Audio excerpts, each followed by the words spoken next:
நீங்க எல்லாரும் கேட்ட பட்ஜெட் தான். பட்ஜெட் பார்த்தீங்கன்னா ரொம்ப ரொம்ப கம்மியான பட்ஜெட்ல புது வீட்டை பார்த்தாலே தெரியும். நீங்க 40 லட்சம் 50 லட்சம் நினைக்கவே வேண்டாம். அதுக்கு ரொம்ப ரொம்ப கம்மியான பட்ஜெட்ல வீட்டோட சென்ட் லேண்ட் ஏரியா சொன்ன உடனே நீங்களே வந்து வேண்டி பெறுவீங்க.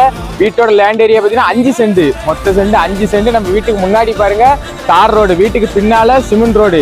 இந்த தெருல இருந்து அந்த தெரு வரைக்கும் 5 சென்ட் வீடு, 2 சைடுமே தெரு வசதியோட இருக்கு. 5 சென்ட் லேண்ட் ஏரியால கீழே ஒரு பெட்ரூம், மேல ஒரு bedroom, hall, kitchen, attach bathroom, bore stump, அப்புறம் பஞ்சாயத்து வாட்டர் வந்துடும். வீட்டோட ஹைலைட் என்னன்னா முன்னாடி பாத்தீங்கன்னா 16 அடி தார் ரோடு, வீட்டுக்கு பின்னாடியும் பாத்தீங்கன்னா சிமெண்ட் ரோடு. நம்ம வீட்டுக்கு 2 சைடுமே வழிபாதை. மொத்த லேண்ட் ஏரியா பாத்தீங்கன்னா 5 சென்ட். நீங்க வீட்டை சுத்தி எத்தனை காரணாலும் விட்டுக்கலாம், அந்த அளவுக்கு ஸ்பேஸ் இருக்கு. வீடு கட்டினது போக இந்த வீட்டோட மொத்த பட்ஜெட்டே பாத்தீங்கன்னா 37 லட்சம் ரூபாய் சொல்றாங்க. இந்த பட்ஜெட்ல 5 சென்ட் லேண்ட் ஏரியா கட்டின வீடு தென்காசி மாவட்டத்துல எங்கேயுமே கிடைக்க. அதனால இந்த மாதிரி வீட்டை விட்டாதங்க. கரெக்டான லொகேஷன் எங்கன்னா தென்காசி மாவட்டம் பாவூர் சித்திரத்துல ஒரு 4 கிலோமீட்டர் வந்தா போதும். அவடான ஒரு பக்கத்துலயே தான் நம்ம வீடு கரெக்டா லொகேட் ஆயிருக்கு. இந்த வீட்டை பத்தி வேற என்ன டீடைல் வேணாலும் ஸ்கிரீன்ல நம்ம நம்பர் கொடுத்துருவோம், கால் பண்ணி டீடைல் தெரிஞ்சுக்கோங்க.